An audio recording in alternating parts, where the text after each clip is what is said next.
আজও অপেক্ষায় থাকি। কবি সোহেল রানা।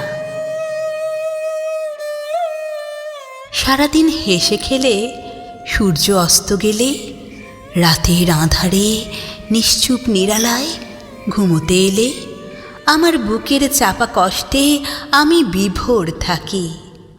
তুমি কখনো এলে না, আমি নীরব নিথর তবু মনে মনে ডাকি। তুমি এলে না, আমি অপেক্ষায় থেকেছি। আমার হৃদস্পন্দন তীব্র থেকে তীব্রতর হলে, শ্বাস প্রশ্বাস ভারী হয়ে গোঙানির শব্দে দেয়াল কেঁপে উঠলে, আমি ঘোরের মধ্যে তোমার শব্দ শুনি। অপেক্ষা করো, তুমি এলে না, আমি অপেক্ষায় থেকেছি।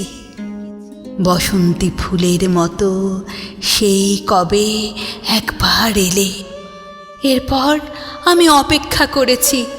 অপেক্ষায় থেকে থেকে আমি কুঞ্জলতার মতো নুয়ে পড়েছি।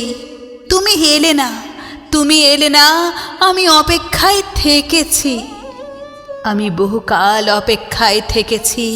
বিদীর্ণ নগরে তিব্বতের পাহাড়ের চেয়েও সুউচ্চ ঢেউ উপেক্ষা করেছি।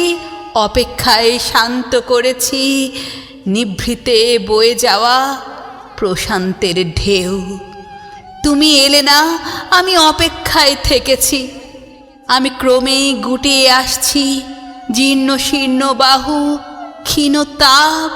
আমি ব্যথার প্রলয়ে বিস্ফোরিত হলে, বিচ্ছুরিত অনুবীক্ষণে করো অপেক্ষার পরিমাপ। আমি মহাবিশ্বের কিঞ্চিত বিস্ময়ের বিশ্বাসে ডেকেছি। তুমি এলে না, তবু আমি অপেক্ষায় থাকব। আর কখনোই কি আমাদের দেখা হবে না?